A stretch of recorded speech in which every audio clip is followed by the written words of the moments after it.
Tangen, the CEO of the Norwegian Sovereign Wealth Fund, and today I'm joined by Mike Gitlin, President and CEO of Capital Group, which is one of the world's largest investment managers with more than 3 trillion in assets. Now, more importantly, Capital Group has a unique approach to investing, owned by its employees, and I kind of think that you are the gold standard in investing, Mike. So great to have you here. Well, thank you. We can end it there. No way. Now, Capital Group, you've been around for nearly 100 years. But for those of the listeners who don't know, what do you do? So we manage money for people around the world, and those people may be served by a financial advisor, and they may be a part of a large-scale institution like a sovereign wealth fund, a defined benefit plan, a defined contribution plan. So it's both a wealth management business and an institutional business. But at the end of the day, all of that is managing money for people at the end of the day. And you've got a lot of, you run the retirement funds for a lot of people. How many people are you helping? There's over 20 million families in the U.S., for example, that own something that Capital Group does. Whether it's a mutual fund, an ETF, a collective investment trust, whatever way they consume that service. And globally, millions of people as well. What is it that make you guys unique? I'd say it's 2 things. Apart from a really great CEO, of course. Well, geez, we can end there. So I think 2 things make us unique. One is how we manage our business, and the other one is how we manage our money. So in terms of managing our business, we don't have to think about quarterly earnings in the public space. And we have shareholders internally who understand that we're investing in the business for the long term. So the S&P 500 can be down 20%, and we can still invest in that technology project that at another company might just get stopped. So we're able to invest through the cycle in our own business, which helps our clients because we're stable. We're not super reactive to the market conditions in that regard. And then how we manage our money, in 1958, we launched something called the Capital System. It's just a different way to manage money than everybody else in the world. And I can That's like your secret sauce, right? It is, and I can speak about it. I wasn't alive yet. It was a brilliant concept, but it came out of a moment of challenge. At that time, our founder had had a heart attack, survived. When he came back to the office, said, we can't manage money with key person risk. It's just not good for the clients. And so the Capital System was formed where the analysts themselves are investors. They're not credit raters or stock raters. They invest real client assets. And then you'd have multiple portfolio managers collaborate in a portfolio as opposed to just one person managing all the money. Why is that good? It's good for a few reasons. One is an analyst who manages money has skin in the game. That's real client assets. It's not a buy rating or a sell rating. It's money. That's a very different responsibility when you're actually managing money. So you make sure that more people sleep badly at night. So one thing you could do when an analyst manages money is they understand portfolio risk, they understand diversification, they understand how to participate in the new issue or the IPO market. They just have a different way they go about them than an analyst who rates credits. And then for portfolio managers, I think the biggest difference is you're not left with one individual's 300th best idea. You get the strongest convictions from several portfolio managers in the same strategy. Everything's open. Everybody can see everything. But you can express conviction without feeling like the weight of the entire portfolio is on your individual shoulder. But one person is responsible for each investment. Each investment strategy has a principal investment officer. They are the conductor of the orchestra, and they have accountability.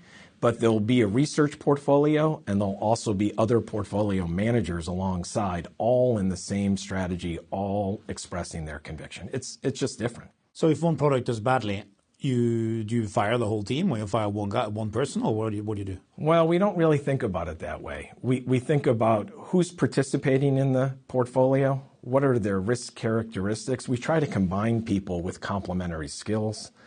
We have so much data on them. So we know their upside capture, downside capture. We know how they manage money. Because as an analyst, remember so they were upside capture, managing for money. instance, is how much of an increase in a share price do you actually manage Or to the get, overall right? market, when the market's going up a lot or down a lot, how much do you participate? Are you more defensive or you're more offensive? So in you your want to participate strategy? a lot on the upside, and when it goes down, you don't want to participate so Well, much. that's right. And not everyone can do that well both sides. Yeah. So trying to figure does that it help out. learning? How does it help learning and knowledge transfer, the fact that you have these people working together? I think what you have is you have people sitting around the table in a certain investment unit and everything's open. There's no hierarchy. You're a portfolio manager, I'm an analyst. It's not hierarchical. And so we all share ideas. All the portfolios are open so everybody can see them. And what it does is it gets the ideas all on the table. And because you and I can express our convictions, it doesn't promote an environment of groupthink. You might have serious conviction in these names, I in different names, and we can do that in the portfolio because we'll have some diversification benefits from the client on an overall perspective. So it just makes a really open conversation at the table. These portfolio managers, they hang in there for ages, right? I mean, is it right that the average tenure is more than 20 years? Yeah, our folks stay. Why?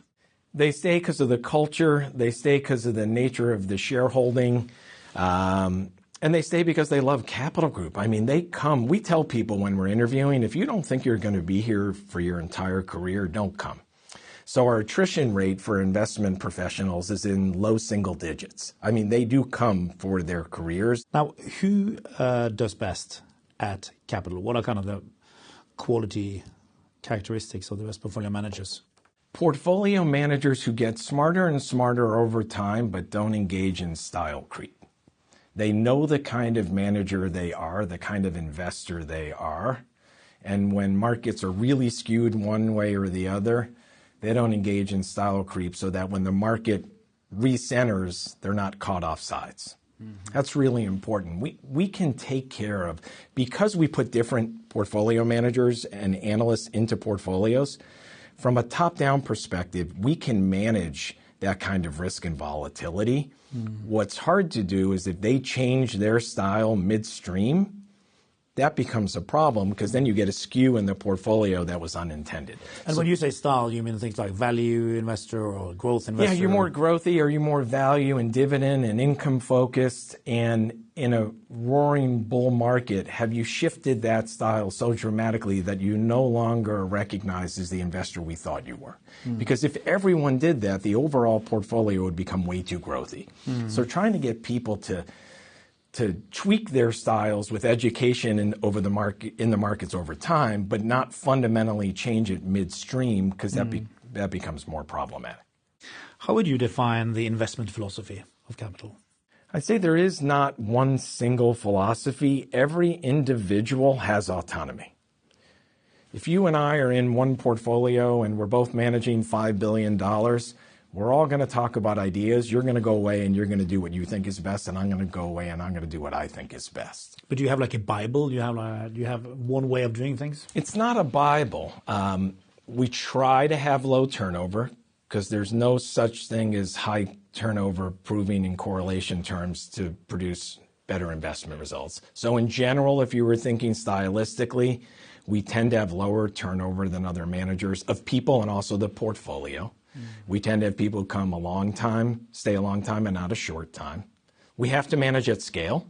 We do manage $3.2 trillion of assets, so we have to manage at scale. I think those are the biggest factors. Long-termism, how does that come into play here? It's interesting. Incentive systems are a very interesting thing. I'm a believer in incentive systems. They drive behavior, period.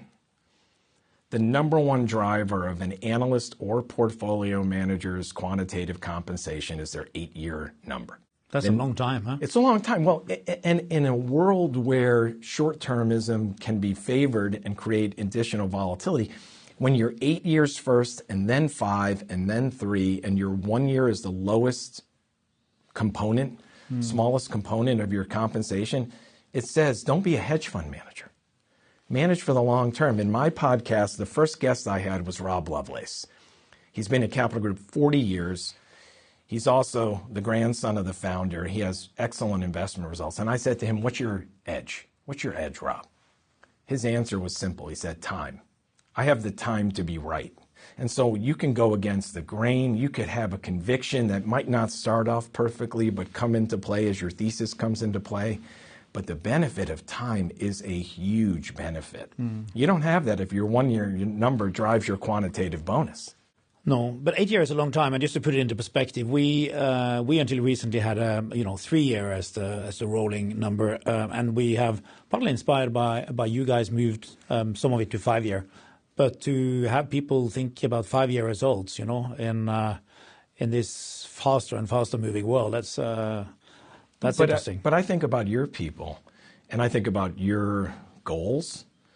Going from 3 to 5 years, statistically, if you measure that over the next 10, 20, 30 years, I'll bet you have better investment results by having that slightly longer time horizon. It gives people confidence to have conviction and not be so knee-jerk reactive to one thing or another, but stick with it. Yeah, well, that's the plan.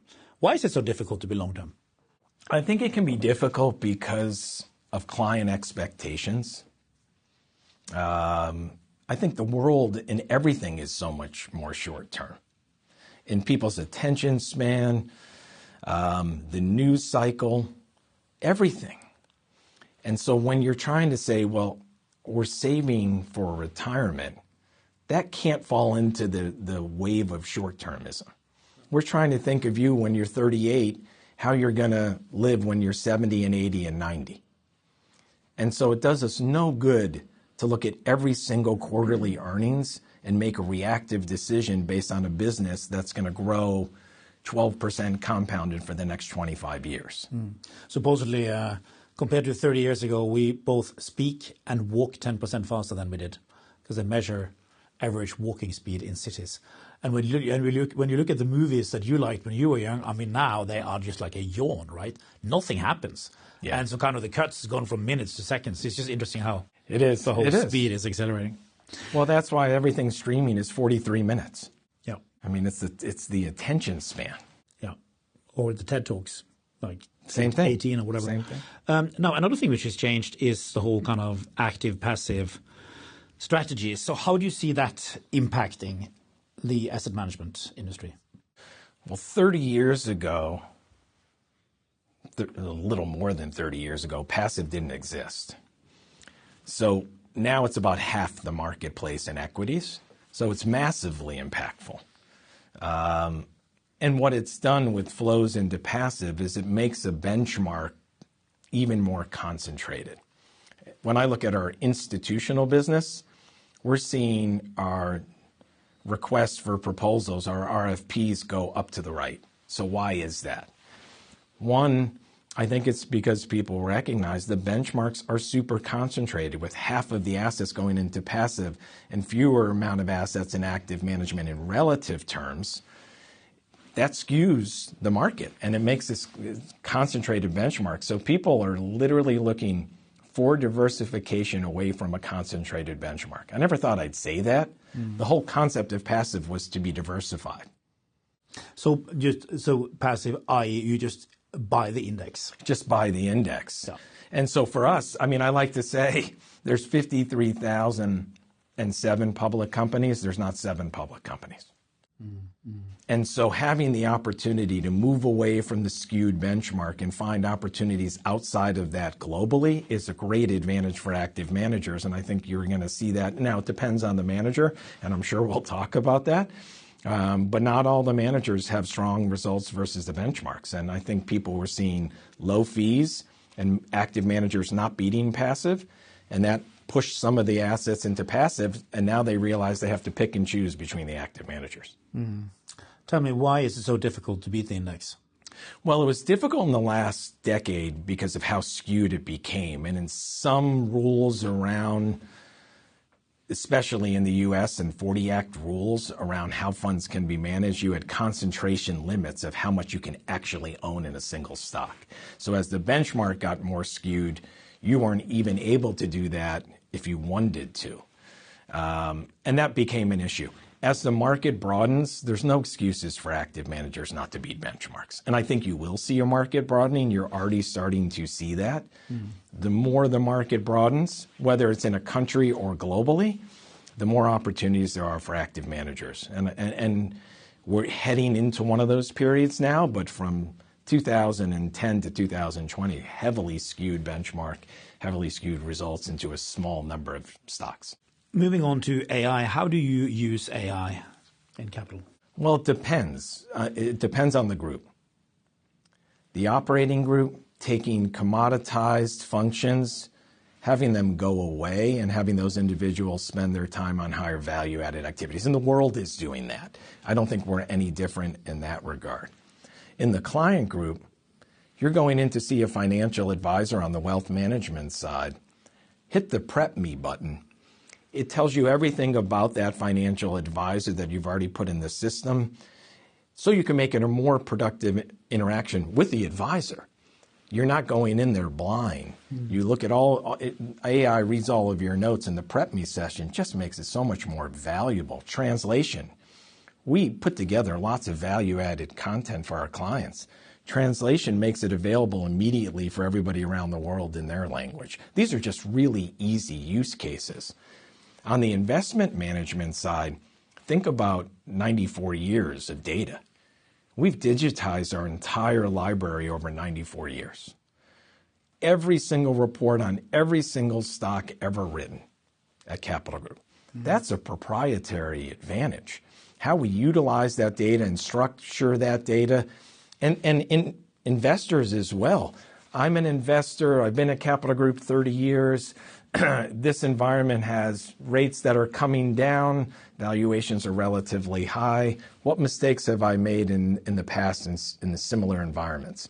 Goes through all of my data managing money, and it tells me things to beware of as this cycle may be the same or different, but at least it gives me an indication of some of the things I've done in the past. So trying to use all of the data we have to make better decisions, there's a lot of opportunities in that space. Yeah.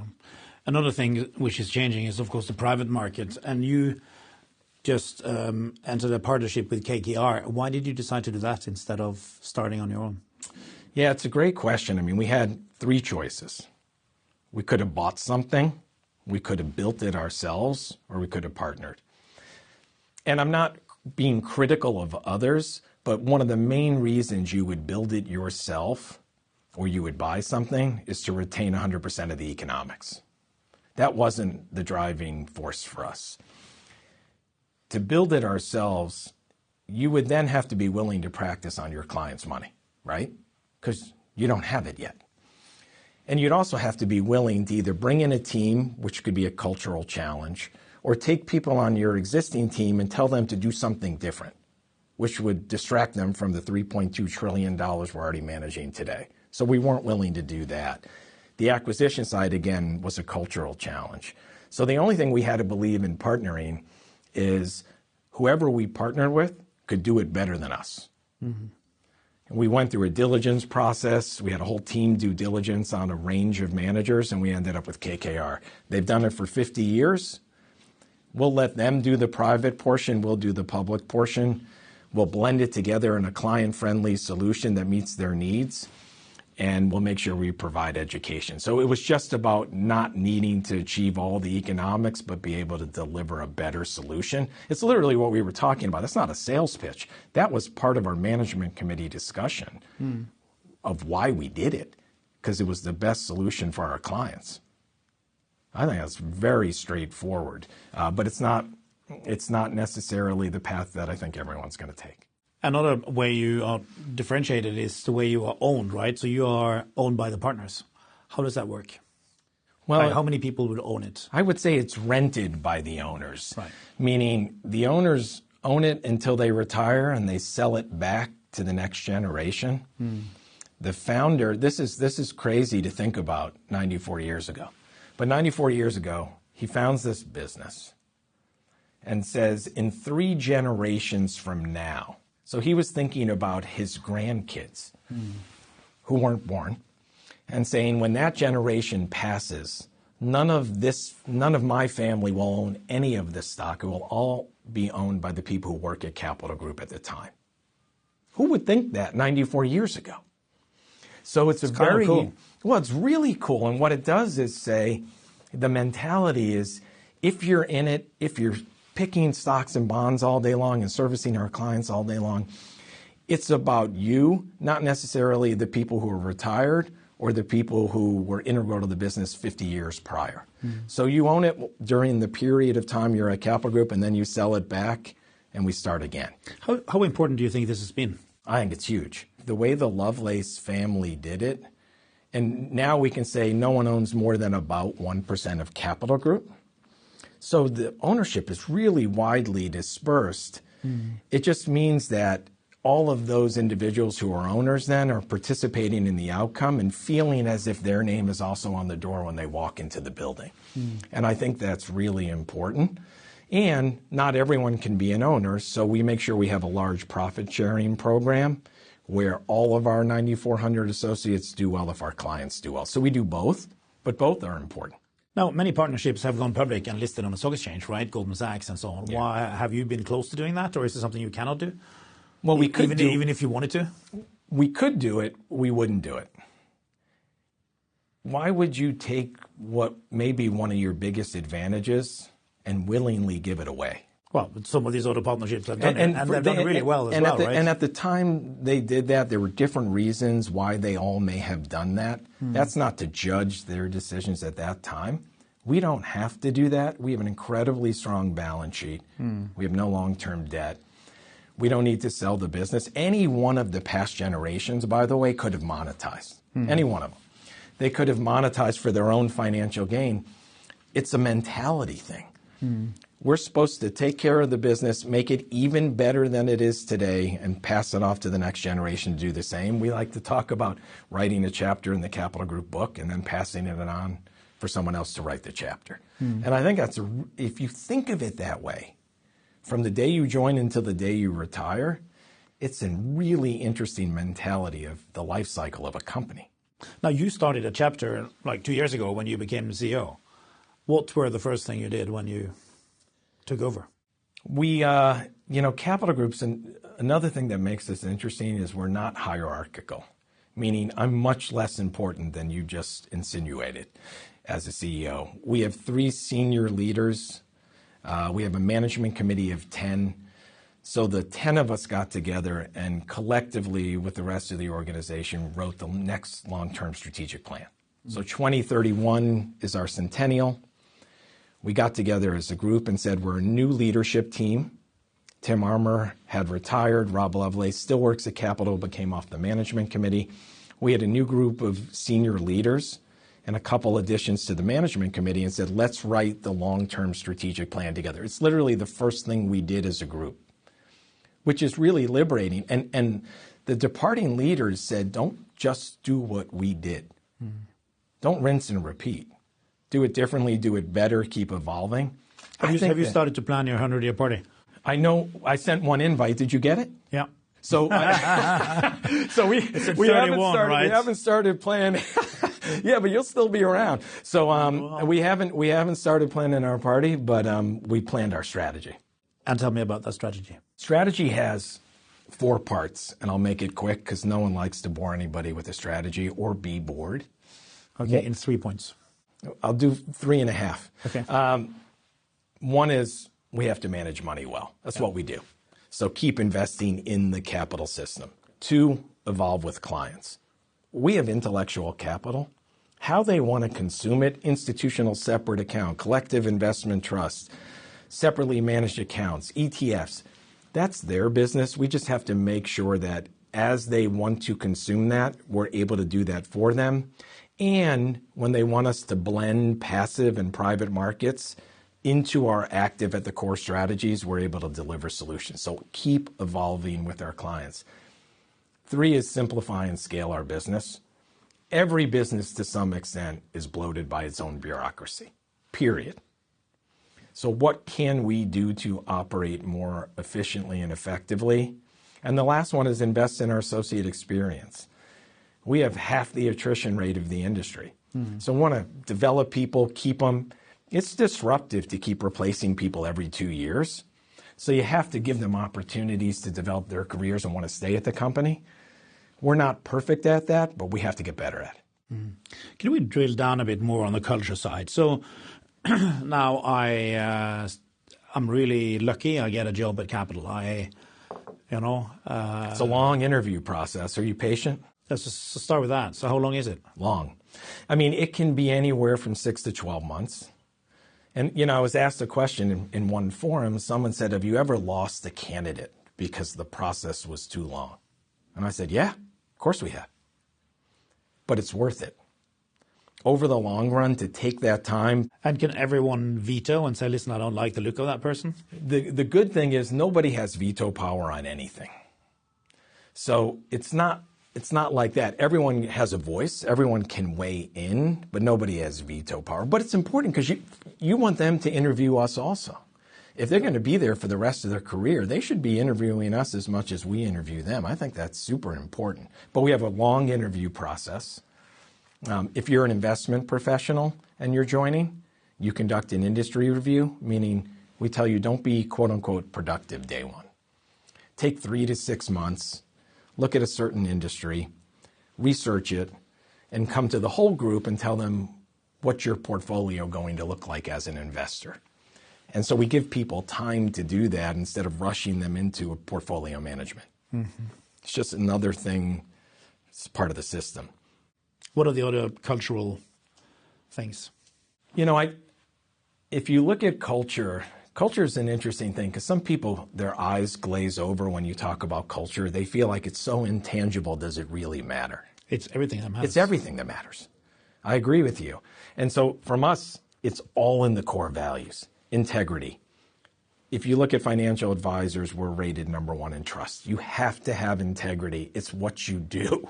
It's our whole business is built on integrity. Diverse perspectives. The capital system's built on diverse perspectives. Long term, we talked about 8-year number driving quantitative bonuses. Community. We want people to invest in the capital community, but also the community they live in so we can be responsible in that community.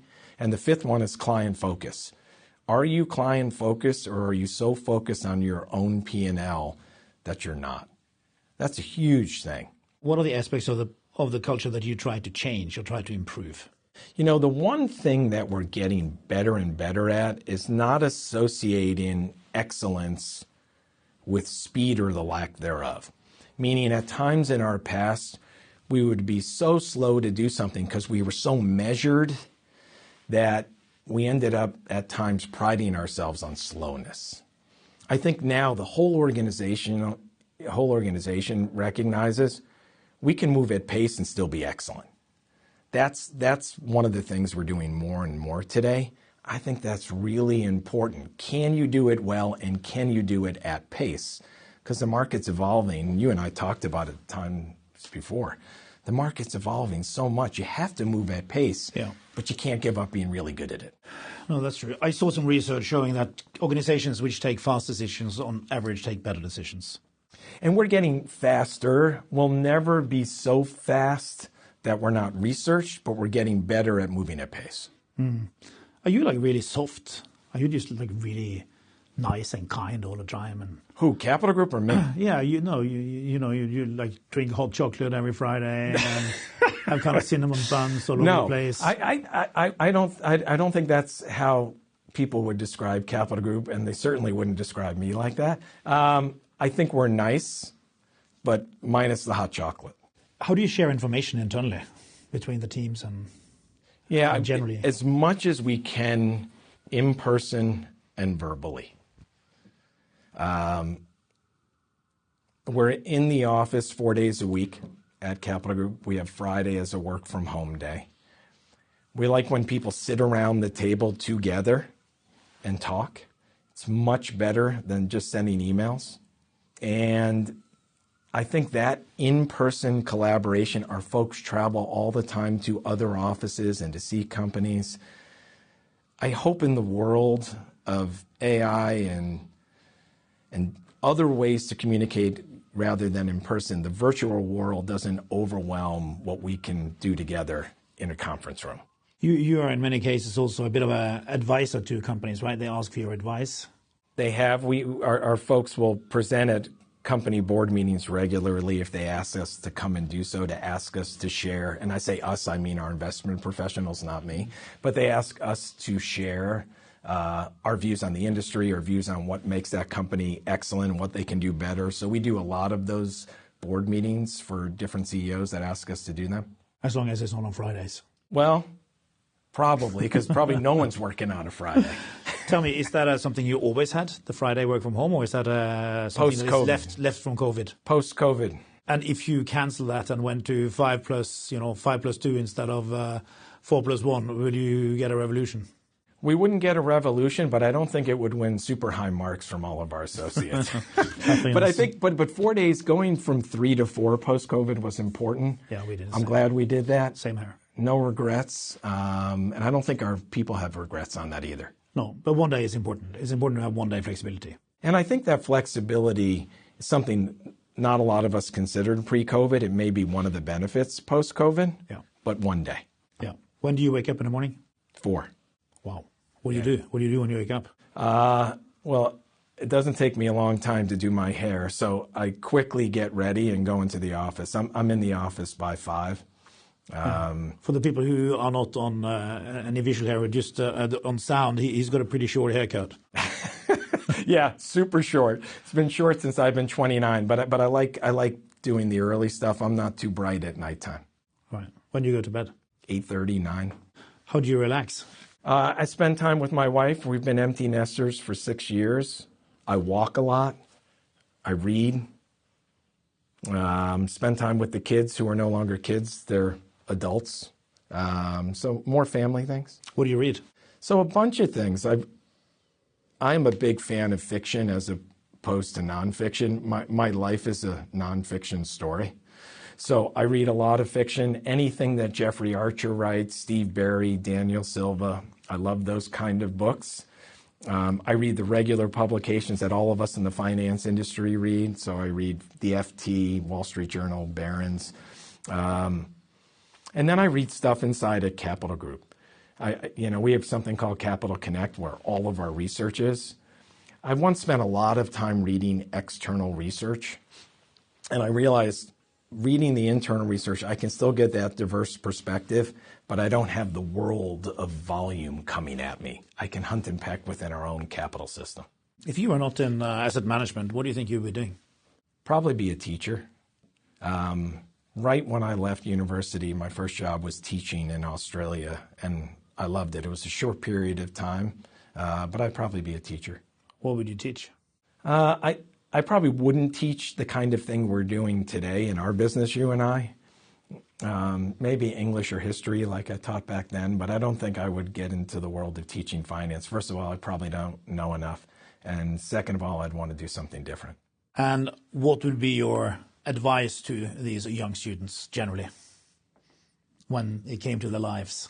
Yeah, it's interesting. I think when you're young and just getting into the workforce, you think two things. You think you have to know your future then, which none of us do. I don't think you saw yourself sitting in the seat you're sitting in today 40 years ago. Well, partly because the fund didn't exist. There you go. And I certainly didn't see myself sitting in this seat. So I tell people, try not to be too bright in terms of the long-term future at inception. The second part is be excellent at what you do before you assume that you're capable to do the next thing. So be excellent at what you do. You'll stand out if you're excellent. Be curious and don't plan too far ahead. Well, Mike, you clearly are excellent in what you do. And so when you become a teacher, I'll sign up for your class. As long as you're willing to learn history and English. Thank you.